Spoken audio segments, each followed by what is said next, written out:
This is the Kitsap Sun's editorial board. Welcome to the two candidates for Poulsbo mayor. That would be the incumbent mayor, Becky Erickson, and their challenger is Ricky Moon. Becky, we'll let you start if you want to take 2 minutes to tell us a little bit about why you want to run again. This will be, if I'm elected, this will be my third and final term. And I say final term because I think 12 years is certainly long enough. And why I want to do it again is because it's the transition of the years. When I first ran for mayor in 2010, we were right in the middle of a huge, the worst recession in a generation. And sales tax was falling like a stone. The city was in financial trouble. And we were in the process of building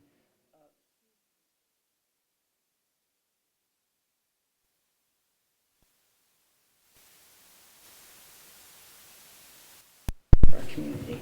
And the decision to move forward with the City Hall, which was an enormous new mortgage, was elected and had to lay off 13% of the staff through a voluntary separation program.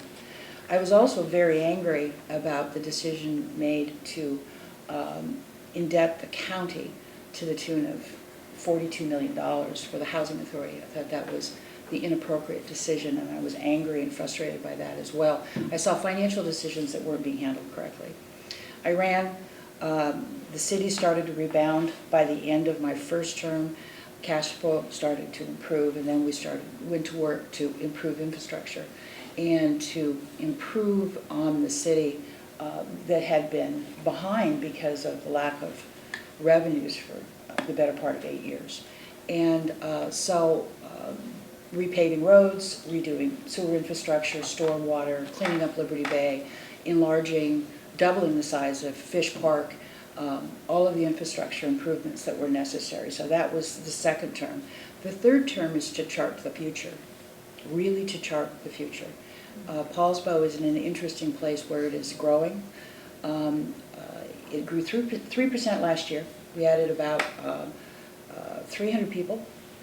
If we keep growing at that pace, we will exceed our growth rate for our allocation by growth management and the population allocations for OFM, so Office of Financial Management. So we need to do some very, very careful analysis about how we're going to grow and what growth looks like. Balancing it, right? We have to balance it between growth and yet retaining the quality and innate character of the community. That is a very difficult act to do, very difficult problem. Let it grow, but effectively keep it the same. How do you do that? I have some distinct ideas about how to do it, but it's going to take a huge lift. It's going to be very difficult. So that's the reason for the third term. We'll get to that question too. Ricky? Yes, the reason why I would like to be mayor of Poulsbo would be to control a few issues that we have out of hand. One is seems like we're being controlled by Washington management growth, and without knowing what they know with our infrastructure, whether or not it's up to par, up to snuff for the future growth of Poulsbo, whether or not it can handle the capacity that they want us to be at.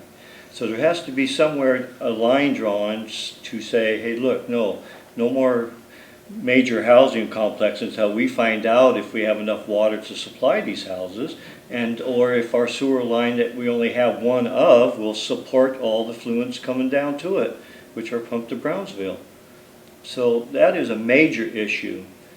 Second issue would be to the downtown business core people who are mom and pop shops, work 6, sometimes 7 days a week. They need the capacity of tourism and local folks to shop, else they won't survive.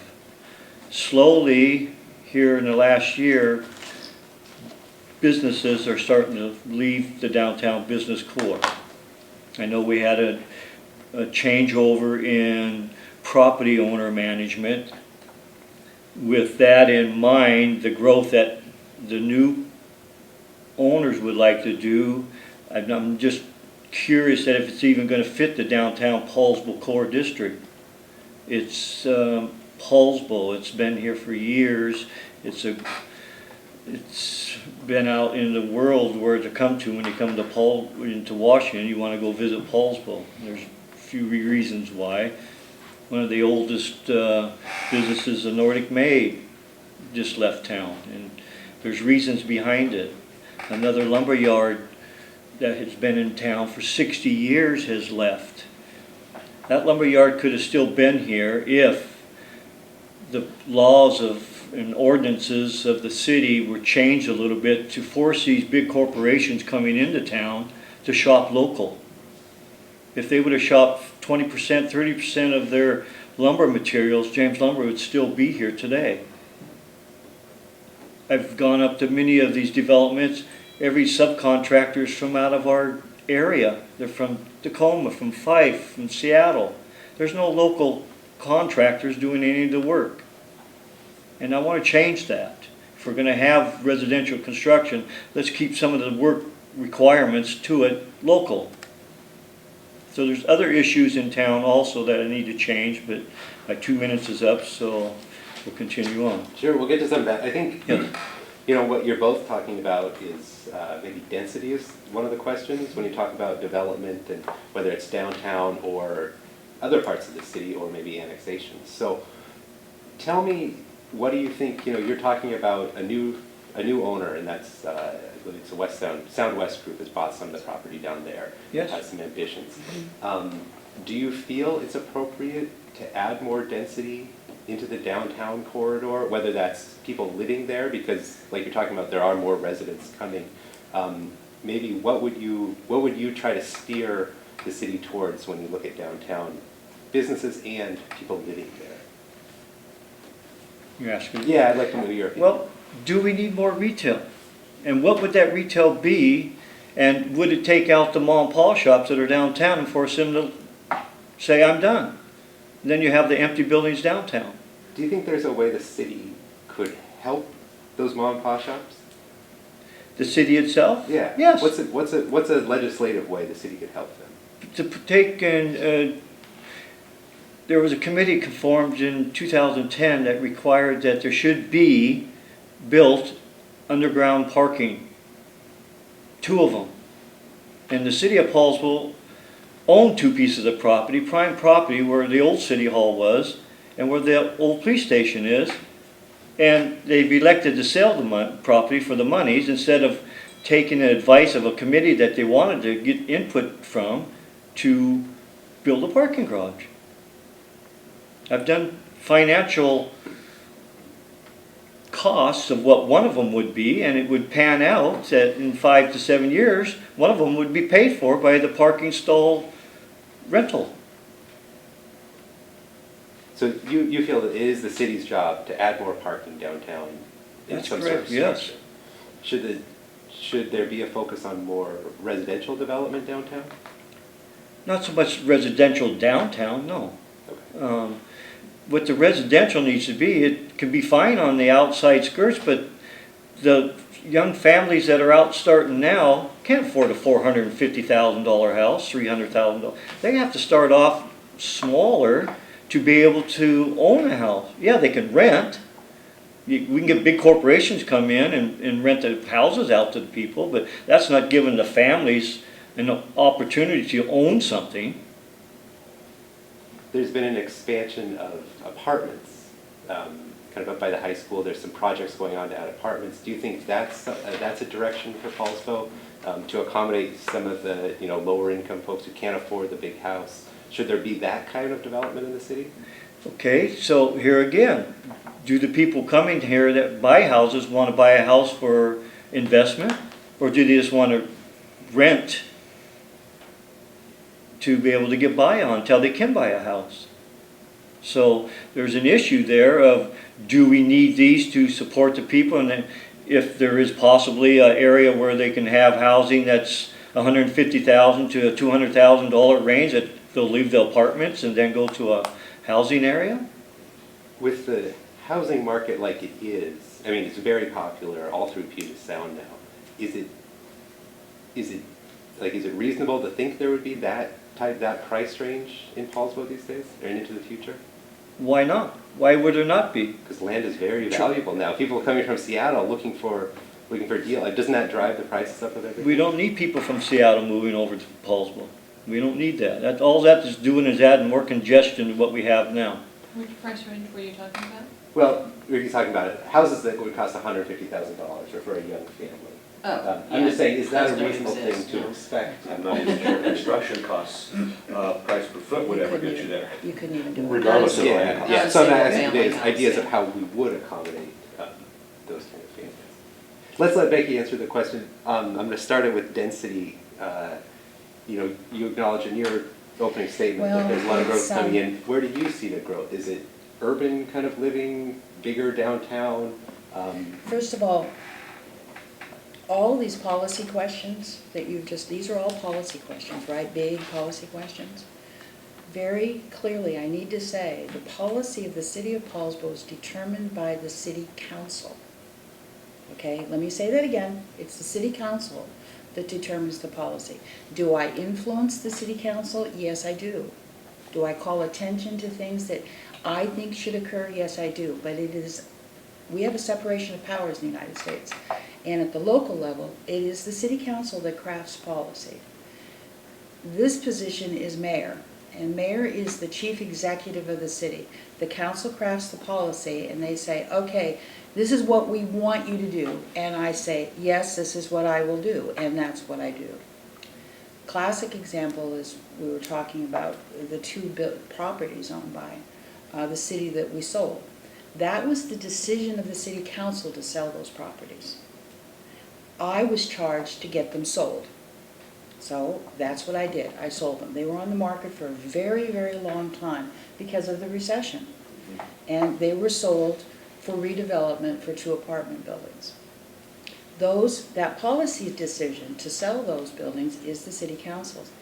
Did I think it was the appropriate policy? Yes. We were coming out of a huge recessionary time. You've got to remember, in 2010, downtown Poulsbo had 13 empty storefronts. 13 in downtown. And that's not the old Nielsen Appliance building and the abandoned upstairs of the Mentor building. We had abandoned cars in our parking lot. We had foreclosed homes throughout the entire community. And the city was taking a huge hit in revenue streams. And they had, before the council, which I didn't agree with, had agreed to go forward with a very expensive city hall.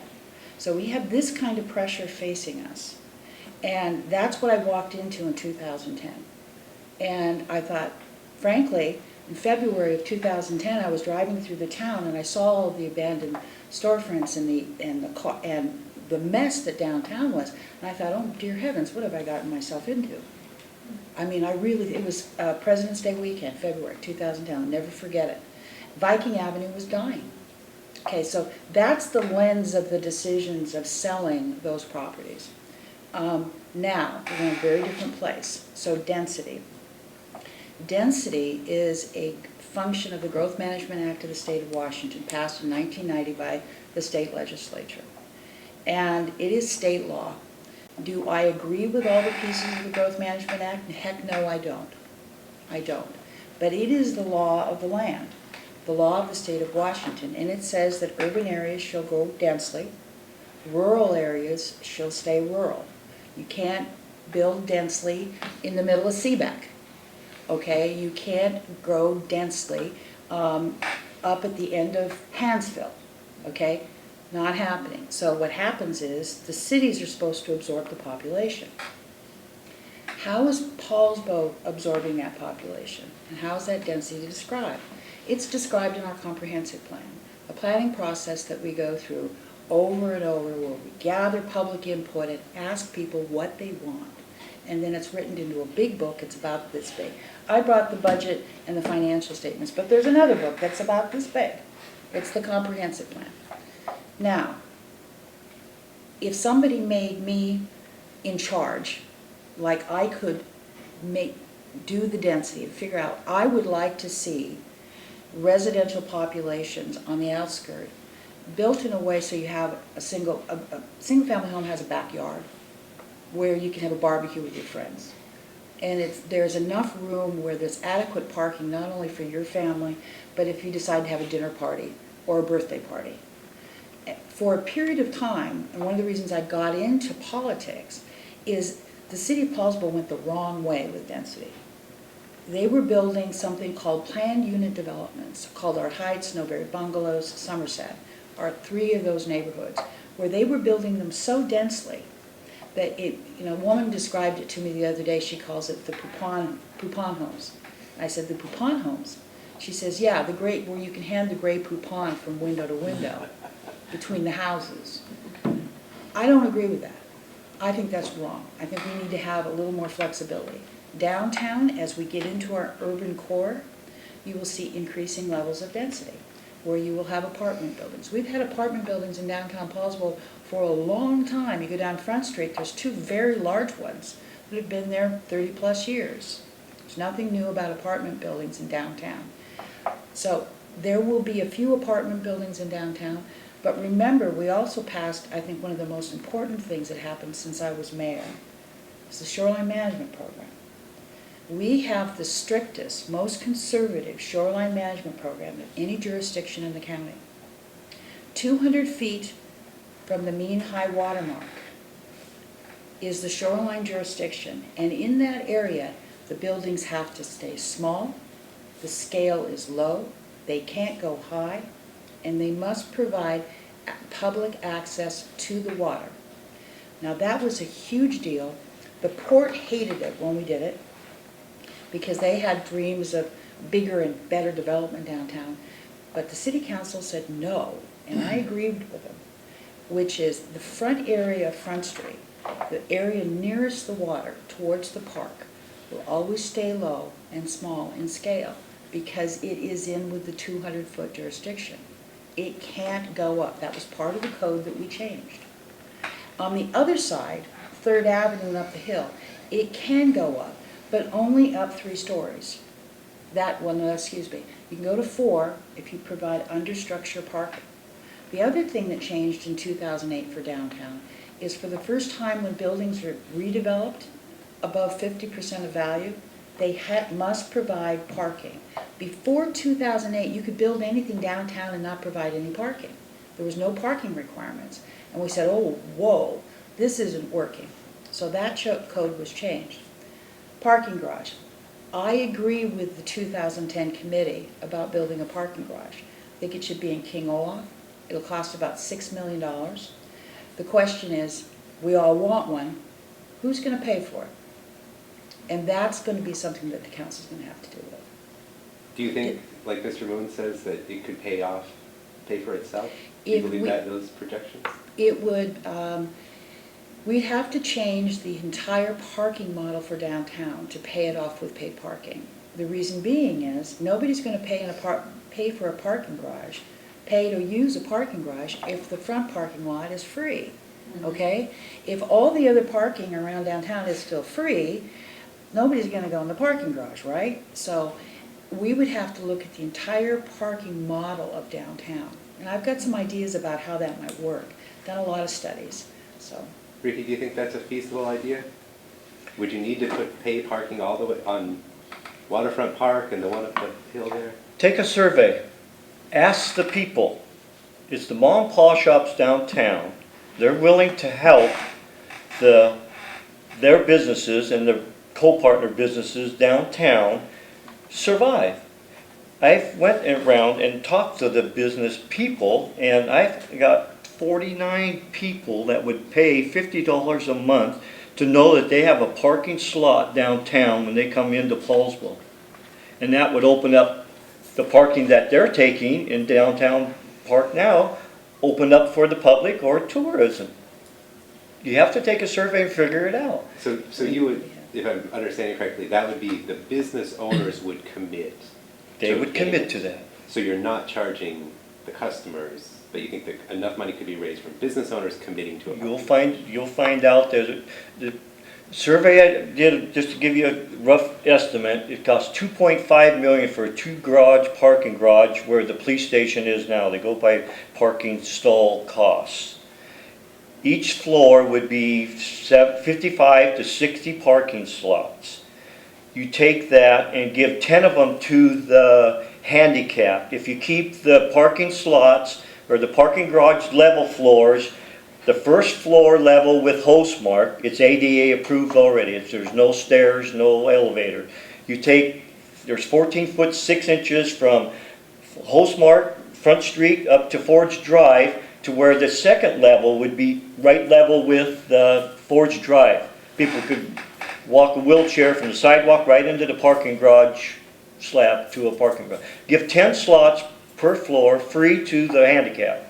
And that would leave you 55 to 60 slots at $50 approximately, starting out at when it first opened up for charging. And the people were good with that. That's way cheaper than...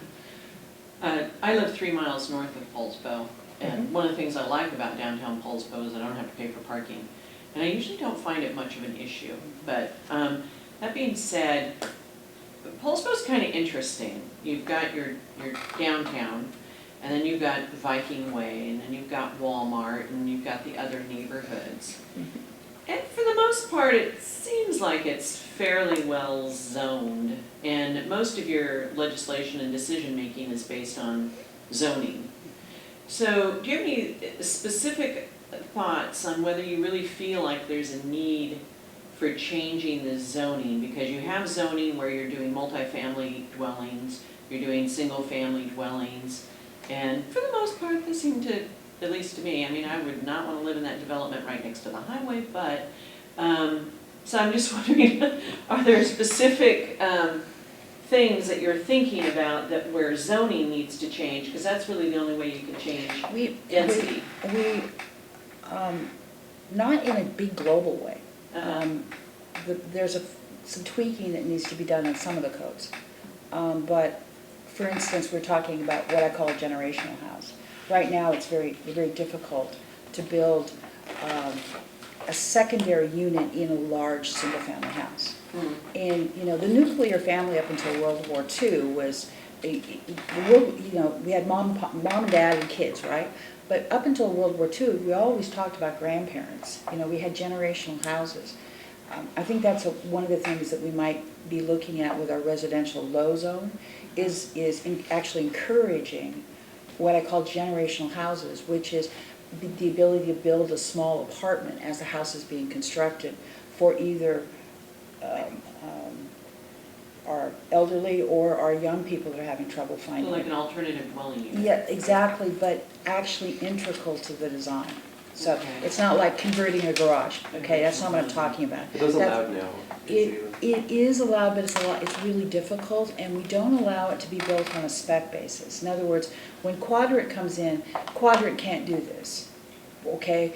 What I'm saying is maybe Quadrant should think about doing this. So that's the first thing. But the general zoning, no, we're in pretty good shape. But depending on levels of density and our growth pattern, we might, this is where I don't agree with the Growth Management Act. What it says is the first thing cities have to do when they're growing and things are getting pretty tight is they have to look at something called reasonable measures, which means how can you even increase density more? That's the first step the state says that we have to take. Very, very difficult. I don't believe that people move to a place like Poulsbo or live in a place like Poulsbo to be right next to their neighbor in their house, okay? I think they need a little more space. But the state forces us to look at that reasonable measure piece first, which could, say, go up stories in our commercial core on 305.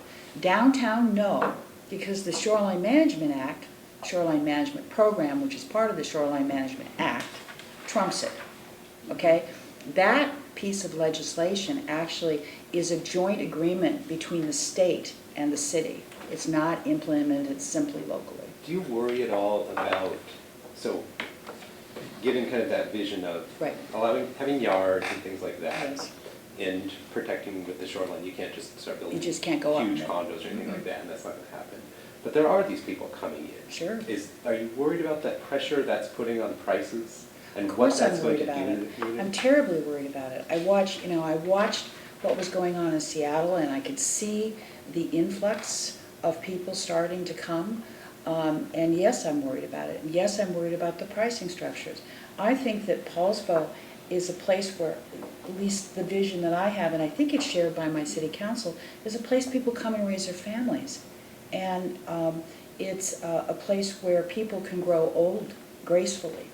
And all of that kind of activity is really compromised when you're looking at $500,000 houses. So I'm very concerned about it. But there are no easy, simple solutions to that question. None of us knows how to put a wall around our city and say, you can't come here. I mean, Poulsbo is a really attractive place to live. And so consequently, that's what I talked about, the balancing. How do we balance it? How do we provide different types of housing, diversity of housing stocks, providing that supply, trying to keep the prices down, and yet keep that quaintness, that feeling that we have as a small town community. It's very difficult. Have you seen it anywhere else? Have you seen an example of it? Seen an example of doing Of a this? city, there's a lot of cities in Western Washington in this Sure, scenario, I sure. think. Is there anything you look out and say, well, that's an idea we could apply? Yeah, I'm looking at those kind of things all the time. One of the things I've just talked about is generational housing, for instance. The implement of boarding houses. Obviously, more public recreational facilities, larger parks, walking pathways. Those kind of things are very, very necessary. It's encouraging volunteerism, involvement in the community. The interesting thing when I've been talking to the new people, okay, they picked Poulsbo, okay? They're very vested in the town. They're there for a reason. And so this is a really interesting dynamic. He's pointing. Becky Erickson, she's just jabbering on. I was actually gonna- Be specific with your question so we get a specific answer and not go on and on and on. Well, I'll move aside if you want to just take her and question her. no, I was hoping you'd take part in this as Well, I well. don't want to interrupt her, that's mean, but, No, now it's your turn to answer the question. well, I was, You mind moving a little closer? well, 'Cause you let's are get both- back you're downtown both for about- what subject I was on. I manage 11 buildings downtown, have been for 18 years. There's right now 6 empty buildings downtown, not the whole building, but sections of the building, business-wise. And she mentioned back in 2010, there was 11. Okay, well, not much has changed downtown. You want to take in, you mentioned that the city council had the opportunity to control the 2 pieces of prime property for Poulsbo. Why wasn't there a public hearing or a public people vote of the city who pays taxes in the city to voice their opinion? Hey, what would you all like to have done with this 2 pieces of property that we own? That was never brought up. Never asked. You got 7 people at a city council making decisions for the whole population of Poulsbo. That's not right. So, do you disagree that things have changed downtown during the past 8 years? Downtown Yeah. itself, Yeah. nothing new's been really done downtown. The buildings are getting older. It's hard to keep them up. Do you disagree there were a lot of vacancies when the recession started? I agree that people left because the mom and pop shops couldn't keep up, yes. The rent is, you gotta pay that lease payment every month. You're dependent on the people coming into town. Do we need But it sounds like what you're saying is the city took actions that negatively affected those businesses. They didn't Is that how supply, you they feel? didn't supply what a committee recommended for the people business This is downtown. parking. Parking is the main. Parking was Yeah, the that's main the issue. Okay. To go back to the question that Becky was on, what do you think, this idea of some pressure economically that's going to hurt kind of families and lower income folks on finding places to live and being able to stay in Poulsbo and be part of the community? How would you see helping those people or positioning the city so it's okay, you can survive this period of growth? Well, it's hard to come up with property owners that want to fork over their land. You have to get a group of property owners to make it feasible to be able to build a housing complex. Building houses side by side, 5 feet apart, is not a way to go, where if you want a family to have a yard, you've got to be fairly quiet. And you've got to have, like Becky said, you have to have the parking for additional people to come in and family members to park, else people complain, then you got upset neighbors. You have issues downtown to where you want to take and put 3-story complexes on 3rd Avenue. Is that right for the people up on 4th Avenue? You come downtown Front Street and you'll see nothing but glass fronts on condominiums blocking the church view. What about the rest of the city, other than downtown? What do you think residents are focused on there, or where would your focus be? There's box stores that are empty now. Up by Walmart? Up by Walmart, Albertsons. You got, pretty soon you're going to have Chocolate Mold and those businesses moving up to a new building. Each time there should be an incentive for somebody to move into an existing building instead of building a new building to start out a business. There should be some kind of an incentive for them, tax incentive or something to where they can get started to realize, yes, I can live here, I can make a business out of this, a living out of this business that I want to start here in Poulsbo, before they take and go build a big building and wipe out another business or so by having that building. Then you got another empty box store.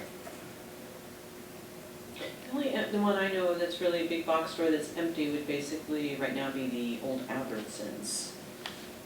Okay, well, Sleep Country's moved out. That's empty up by Walmart. Oh, yeah, that's a store I never paid attention to. I'll drive around. Albertsons is, Question. Albertsons is still owned by Safeway and has been trying to market it for some time. The rent is extremely high. They're almost had a big tenant in there, and the actual complex is owned by 2 different groups. There's Albertson Safeway in the middle, and then another organization that owns both other sides. And they couldn't come to an agreement about some access to the loading dock in the back of the Albertson store, and so the tenant walked. And whenever you have competing landowners fighting over things internal to something like this, it makes it incredibly difficult to get something done. And so I'm still hopeful that we can find tenants for the Albertson store, but I've been told that the rent is $30,000 a month, very high. So it's going to be difficult. What's the vacancy rate like on Viking Ave right now? Actually, it's pretty good. Because that was a place where there were a number It of was, closures. the car dealerships left, but now we have Washington Tractors moved in. We've got a flooring company that's coming there. Olmsted Nursery is heading down. Fish Line is expanding. Quill Store at the end of the wagon. The interesting thing, of course, is the brew pub. We've got Sound Brewery was in this little hole, and they moved up and took over Campanas and is just going gangbusters. And then they took part of the Poulsbo RV repair shop, and that's their brew house. And meanwhile, Rainy Days went back into where Sound Brewery is, so you've got 2 of them very active. But how many, there are still... Oh yeah, there's empty spots. But you know, James Lumber, for instance, is the one that just went out of business. He's been trying to sell those properties. It's about 5 acres there. It's a big hunk of property. And of course, now's the time with values so high that, those kind of movements start to take place. So he's been trying to sell it for some time. And the front of that has been vacant for years. It's all gravel, like a gravel parking lot. So that's not much of an impact. And frankly, the Helter Skelter went out of business and it's empty, and that one just really didn't break my heart. Yeah. Ricky, what do you think about Viking Ave over there, the business climate there? Well, she mentioned that Fish Line is currently building a 2.5-story building right close to the road. Why couldn't there have been a setback on that building instead of having a 2.5-story building right alongside the sidewalk? Why couldn't there have been an ordinance where it could have been pushed back into the parking lot more? As far as James Lumber, they would have grown if they would have had the customers to do that on. But they didn't. There was not an issue in policy with all this housing going on to help a local business stay in business by forcing the changing of the ordinances. Is that something that's possible? We just did an ordinance, we stopped some reliable storage buildings going on 305. We put a emergency moratorium on stopping them from being able to build, so why couldn't we? Did you agree? No, I'm saying, is there a way to, because you said one of the tools would have been requiring contractors to buy from James Lumber. If they want to build in the city of Poulsbo. Is that something that you've seen happen elsewhere? It seems a little strange to me that the city. I haven't visited other city councils and that. Do you I have to disagree? still work for a living, but still, it's... Do you agree with that decision on the storage places? Yes, You did agree? very with much so. That was a good move. We don't need something like that right along that corridor, no. That was my second moratorium. John has a question. I hate to get back to it because we did spend some time on Front Street. I'm really concerned about Front Street. I think the Southwest, if they don't raise the rates, I'll just be amazed. And you're gonna lose That's a lot. what's happening. Well, That's what's okay. happening. But is there anything that the mayor and the government can do to influence that? Because if you don't do that, you'll lose all of that character. The other thing you've just mentioned is putting in parking fees, and I think that'll have a downside. No, I said, I don't know how. The question was, I think, maybe I was wrong, but Mr. Moon had said that you could pay for the parking lot with charging for parking in the garage. And I said, well, if you do that, then you're gonna have to charge for parking everywhere. I don't agree with the paid parking model, okay? I think we need to keep the parking free downtown.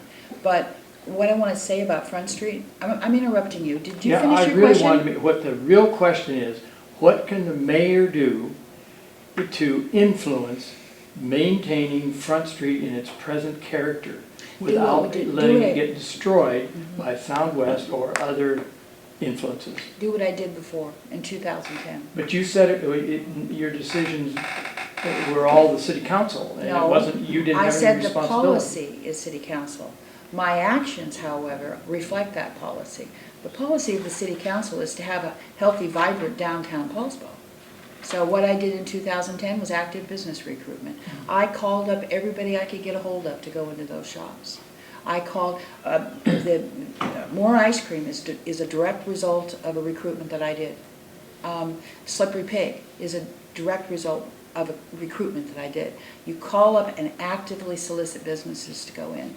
Now, when the Southwest group came and talked to me about they were anticipating purchasing those properties, I said, don't kill the goose that laid the golden egg. That's a direct quote, which means you need to be careful about the structures, the lease structures that you're putting forward. They have changed the lease structures. They're now, from the rumors that I've heard from several merchants, they're proffering 3 years triple net, which is a very different structure than those tenants had before. And that's one of the reasons why you have the vacancies that you have. Now, Bottom line is how many dollars you're paying. Absolutely. However they word it. Well, you know, Southwest Group is a large investment group. They have investment dollars come from many sources. So, you know, they have to pencil what they're doing as well to their investors. So they're looking for, I'm sure, a certain dollar per square footage of the properties. And then also deferring, you know, paying for whatever maintenance that needs to be done on those properties. For instance, Mike Brown has said he's going to sprinkle the buildings. It's a lot of money. So there's all of those pieces in play. But right now, we have a few empty storefronts relative to what we had in 2010. We have new leases being signed. We have new businesses going in. We also have the complete refurbishment of the Mentor building, which was empty for 30 years up on top of that.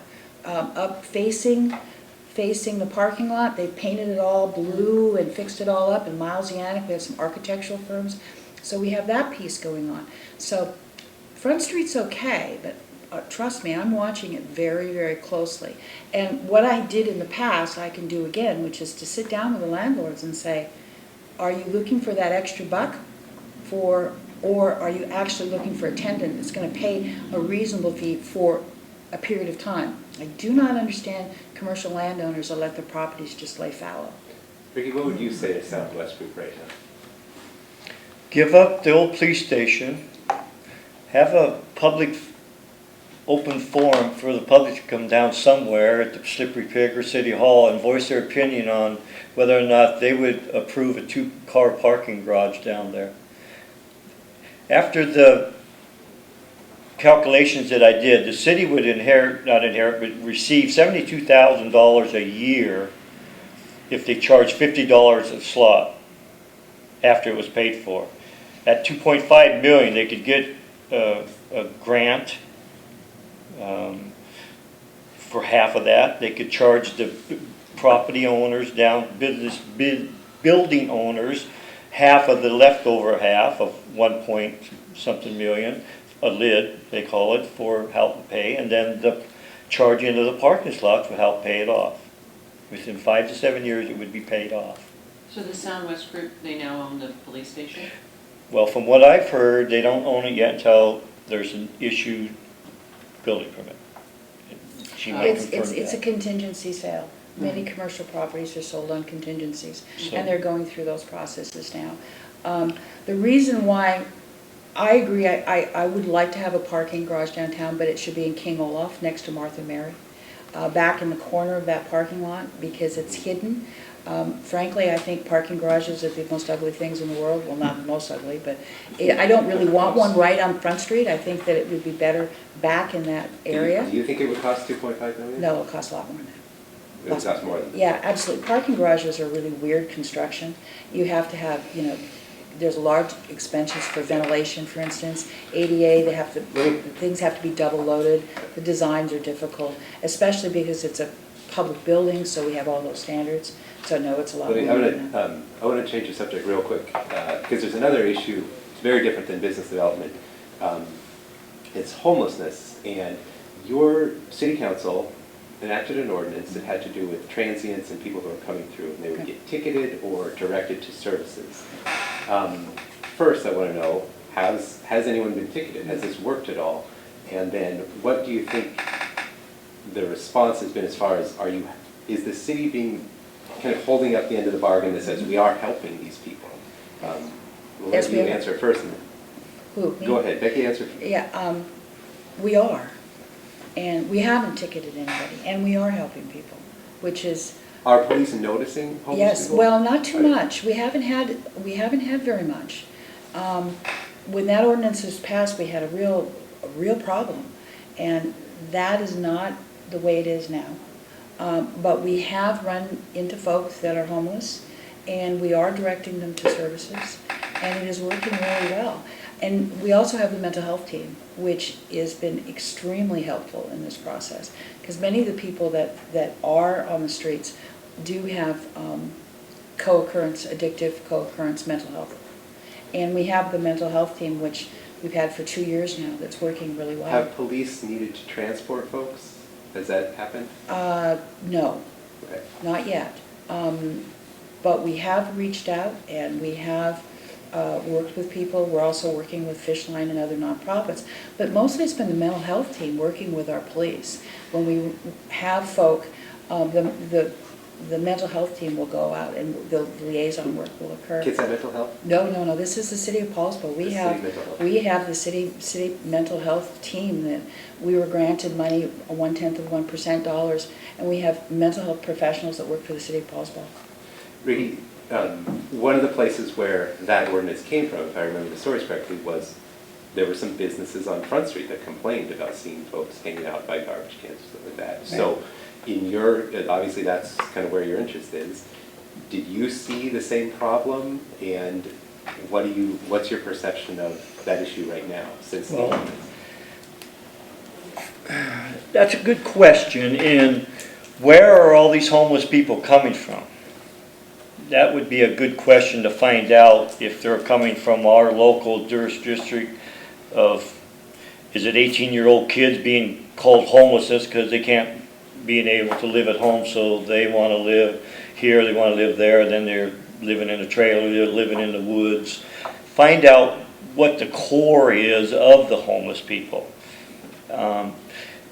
There's programs out there for the veterans. Not knowing what the percentage is of veterans being homeless, I don't know that.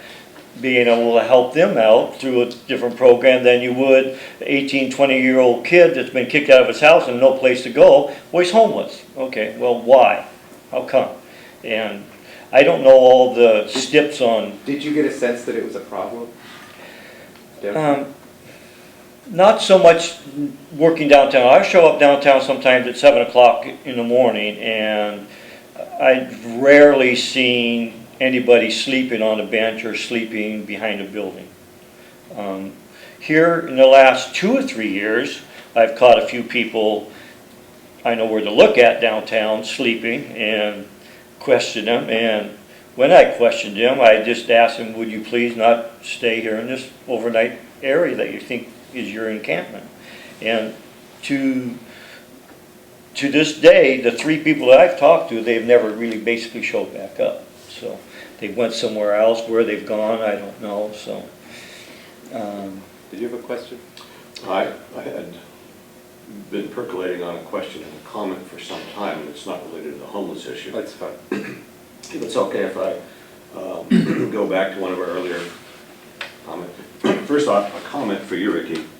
We talked about the council. This is just a comment. Talking about council making decisions. As far as I know, that's what a legislature's for. That's why we elect them. Mm-hmm. So I don't see any way to complain there. You simply elect a different council the next time that comes up. But you said made a comment very early in the discussion where you're trying to encourage small businesses downtown. And both of you are encouraging, in different ways, more parking availability, which as a visitor I agree with. But why do you think more parking is going to facilitate a small business vice anybody else coming into town? How does parking directly support one type of business over another? I don't quite get that. well, if I mean, it's space. Okay. I've had people come up into, I'll give you an example. Marina Market has up in behind a parking area for business people to park because they pay for that parking slot. I work down there and I'm walking the streets. People come up in there and park, and I know the car is not a business person. And I say, ma'am, you have to read that sign, you'll get towed away. There's no place to park in town. We've drove around it. That's not the question. The question is, how do you keep mom and pop there instead of Apple coming in and putting in an Apple store? Just as an example, how you want the mom and pop? How does parking keep Apple from building a small Apple store in downtown Poulsbo? Okay, if you have a, Apple the software company or Apple the grocer? He's I'm making an saying example a of Apple corporation software or company. someone from out of town Yeah. trying to open down. okay, so you're talking about mom and pop shops downtown in the business core. Do we need more retail down there for competition with these people that the new business owners want to put in town? If you have more competition, you're going to have more empty spaces for people. It's apples and oranges. You're still not answering the question. Okay, so if you have a downtown parking garage for the business people that would be more than willing to park into them and open up in free parking spaces, more people would learn to come to Poulsbo to park, knowing that they can find a parking spot to help mom and pop shops. You can't put a parking garage 5 blocks away and somebody buys something bulky and they're not going to pack it around town. They just won't do that. Well, I routinely park up in that small city lot now, just in front of the place where Ms. Erickson was talking about. I routinely park there because I just don't want to deal with the parking lot behind Front Street because it's crowded. I mean, it is a success story, but nothing in parking is going to keep small business from being bought out by some sort of chain who wants to put something in there. It's just not, I don't see that that's going to happen. There may be other legislative issues that favor the local businessman over the out-of-town businessman, but it's certainly not parking. Can I speak to that Oh, for a please, second? I would love it. There is something that will prevent chains coming in from downtown core, and that's our design standards. Most all chains, Burger King, McDonald's, Apple, Subway, have design criteria for their franchises. We do not allow, we have very specific design guidelines for our downtown core. So the likelihood of them being able to physically fit or make it work is probably pretty remote. But I need to say something about downtown kind of globally. We've been talking a lot about downtown. Remembering that downtown drives 7% of the sales tax revenue into the city of Poulsbo, 7 cents on the dollar, okay? There is a lot of other business activity that's important going on in Poulsbo. The 305 corridor, Central Market, the buildings just south of Central Market, the new Thai restaurant, a big, huge new building being built by Tim Ryan for Vibe Co-works and an expanded Chocmos. We have the entrance of CVS, the prettiest brown bear car wash you've ever seen. I didn't really want a car wash coming in as an entryway into the town, but there was no way to restrict that. So it's a viable commercial activity, and so we really pressured them with design review, just like we pressured Safeway in another way to make it a better building. And there's a lot of business activity, and then most importantly, and Kerry Bozeman has spoken pretty eloquent about this lately. He's finally kind of catching on to this. It's about the neighborhoods, okay? It's about the people that live there. It's what is that experience like? The citizens that I represent live in Poulsbo and their homes are there. How do we make their homes wonderful and safe? How do we do that in those neighborhoods? What can the city do to facilitate their neighborhoods? That to me is absolutely the key question that local elected officials always should think about, is the people that actually reside there. And how do we keep them safe? How do we make sure that their kids are safe? How do we make sure they have the environment around them is beautiful and clean?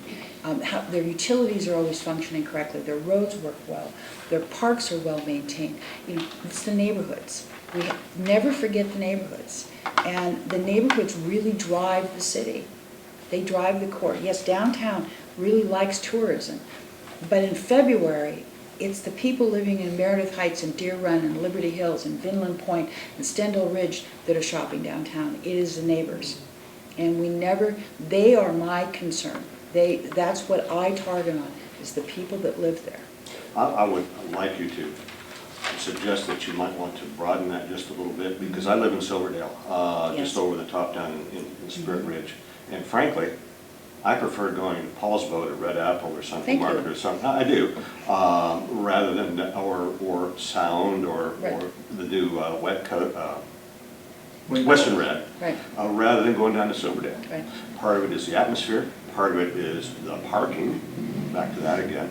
And part of it is simply the availability of the kinds of businesses that I prefer to spend my money at, rather than dealing with the mess that unincorporated Silverdale has become. So your constituency, even though we can't vote for either one of you, is actually a broader constituency.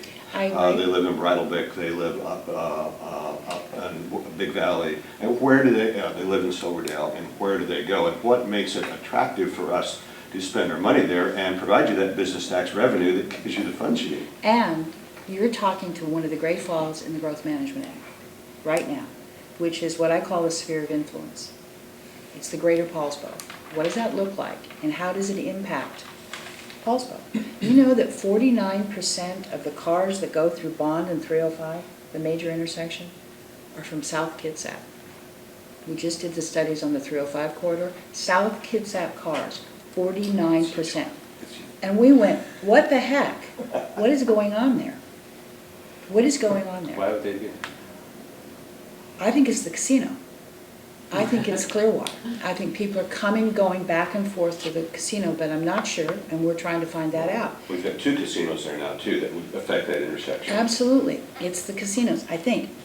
We don't know. I just found that out about 2 weeks ago. So 85% of the people that go through our municipal court are not city residents. They're from people outside the city of Poulsbo. So, you're talking what I call the sphere of influence. How does that work? How do we deal with that? That's one of the, you asked me why I want to run for a third term. You're going to hear a lot of conversation about that sphere of influence the next 4 years. Okay, we are coming to the end of the hour that we promised, but I always give you guys kind of a last comment. Tell us just, leave us with a thought. If there's something we've missed, kind of an issue that's important to you, this is your chance to talk about that. But also kind of what I always ask is, what would you tell voters? What separates you from your opponent? Why are you the best person to do this job for the next 4 years? This time we'll let Ricky go first. Well, there's nothing going to say that I'm better than her because I'm a rookie and she's been in office for so many years. I want to influence the town to possibly run 4 years or 8 years. I don't want to just go in for 4 years. I need to be involved in the city itself with rules and regulations. I don't know all of them like she would. She's got 4 years, 5 years, 8 years of knowledge over me on this and that. So I can't say that I'm going to be right now better for her. Becky has been in office and been around, but I would like to ask one simple question and have her answer it, if she would, with honesty. Is the sewer pipe that goes from Poulsbo to Brownsville, does it leak at all right now at this moment? No. None. Okay, thank you. So I've lived in Poulsbo. I've lived in Kitsap County all my life, North End, Kingston, and moved to Poulsbo 10 years ago. And like I said, I've maintained buildings downtown, and I've known a lot of mom and pop people that are influenced of wanting to be able to make a living downtown. The growth is going to happen on the outside, yes. Box stores are going to be empty, yes. New businesses are going to come in, they're going to think that they can make it. They sign a 3-year lease, and at the end of the 3-year lease, hey, we didn't make a profit, we're out of here. And then who's stuck with the empty building? The Poulsbo. So there has to be a line drawn somewhere to where people want to come and start a business. Hey, we have these businesses that are open. What do you think about renting these, leasing these, tax credits of some sort to see if your business will be operable in this town, be profitable to where you can make a living. Instead of building a new building and leaving these empty buildings go to waste. You can't have Albertsons just sit there and sit there. There's going to be a mold problem pretty soon. And then there's going to be issues of, okay, let's tear it down. So if there would have been a better study on Safeway wanting to build their store where it's at now and making more congestion on 305 on that side of that highway, possibly Safeway would have built where Albertsons was and just made a better store out of that. But I don't know all the specs on it, why they didn't do that, so even if it was even brought up. But I want to improve the town better than what it is now. Make it a safer place. And I'll have my work cut out for me, but I'm willing for that challenge. Okay. Becky, last thing. I was sitting and talking with the planning director, Carla Boughton, yesterday about the sub-area planning process that we're going to be going into next year with the county regarding the size of Poulsbo. And I was talking about, I have 4 more years, and I said, we need to set it up so that the city is protected. And what do I mean by that, protected? It means that we need to plan not just for 6 years and 20 years like we're required to do through the Growth Management Act, but we need to plan for 50 and 100 years. We need to plan way out and see where this place is going to be to protect it. Because frankly, I was born in Seattle, Swedish hospital. My father was born in Seattle. My grandparents went to a school that's now where Boeing Field is, old Seattleites. And I go over to the city and I look at that city and it makes me cry. Because it's turned into, in my opinion, it's dirty, it's so congested, you know, they've gotten so many things wrong.